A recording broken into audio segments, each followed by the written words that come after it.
So hello game trailers people, my name is Mark and I'm game designer for Dungeonland. So we're here at GDC presenting our game for the first time ever. This is really early footage, this is pre-alpha right now, but we hope it gives you a very good idea of what Dungeonland is all about. So you can see here the guys are choosing between their mage, warrior and rogue characters, pretty basic ones right now. You can customize them with whatever you want, like weapon, different helmets, armor, things like that. So this is an early version of the game, so we only have two options for each slot right now. So Dungeonland is a game about this medieval theme park. This evil guy, Dungeon Master, he was kind of tired of having the guys, coming around and killing his monsters, stealing his treasure, and he thought to himself, you know what? I think I can turn this into business. I think I can build a theme park for these guys to come and have a good time so I can get money or die a horrible death, and I'm happy about it. So right now we're showing you one of the big replayable dungeons in the game. This is Arcane Kingdom. No reference to Magic Kingdom whatsoever. So here we see the guys just arriving on Mean Street Station. So let's see, we have right now the loadout. It's Rogue equipped with daggers. We have Warrior with his nice afro outfit, very disco, playing with sword and shield. And we have our big fat joyful mage using a fire staff. Okay, so here the guys are starting to work their way through the beginning part of the Arcane Kingdom dungeon. So Dungeonland may look like a very cute and cuddly game, but it's really very deceiving because it's very, very brutal. It's very hard. So if the guys don't work together and don't play as a team and combine their abilities, they are going to die a horrible, horrible death.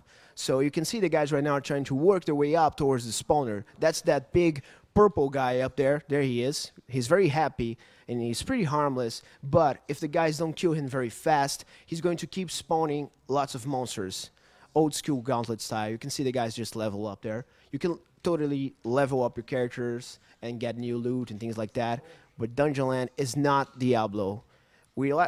Actually, Dungeonland is more like Gauntlet. It's a lot more like, I don't know, Left 4 Dead or something like that. You replay it a lot of times.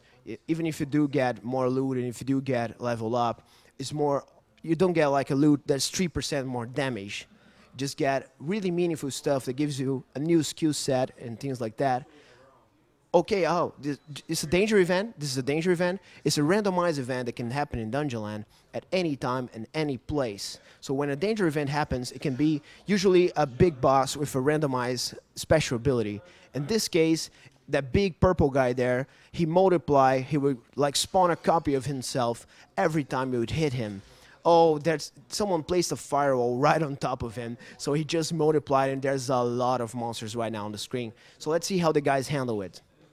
You can see Mage using his firewall. All abilities in Dungeonland combine in really cool ways. So if Mage is casting this firewall and Rogue fires his projectiles through the firewall, his projectiles are going to catch fire and deal extra fire damage. Also Warrior, for example, Warrior of the Shield, he has this weapon skill called the Shield Push, and he can use that on the firewall as well to like throw fire forward. And that's what they're trying to do right now with Warrior right on the front of Mage as they work their way through like a ton of monsters right now. So the boss is almost down. He's going down. Oh, okay, he's down. Nice. Nice work, guys. So the guys are now trying to communicate and combine their skills. You can see Mage using that yellow bean. The yellow bean is called the Ray of Awesome. It's one of Mage's skills. He can use that to make one of his friends invulnerable. So if Mage cannot attack where he's using the Ray of Awesome, but the guy is invulnerable, so it's a pretty neat way to support your friends. Rogue is doing a lot of backstabs. It's his class ability. If he can get right behind an enemy like that, he can instantly kill him. So you can see that was completely random. It was placed by the Dungeon Master AI. He not only places all those monsters and all those danger events, but he also places things like barrels and treasure and barrels in the world. So if this time the guys are playing only the co-op game, but if this was the PvP mode, there would be a live human player being the Dungeon Master. So there would be a totally different experience for the guys. Our philosophy for Dungeonland is that the players have your friends' choices of skills and items and things like that are going to affect the way that you play. So the way the skills combine, even if your favorite character, you have a favorite loadout or something like that, the choices of your fans are going to impact the way that you play, because you can take advantage of their skills and the way that they combine and the way that you can handle situations. And since the game is all random, you just don't really know what's going to happen and what is going to come up. So you just can't pre-plan this stuff, this kind of stuff. You really need to communicate, you really need to work as a team, talk with your friends, because the game is not going to hold your hand. You are going to die a horrible death.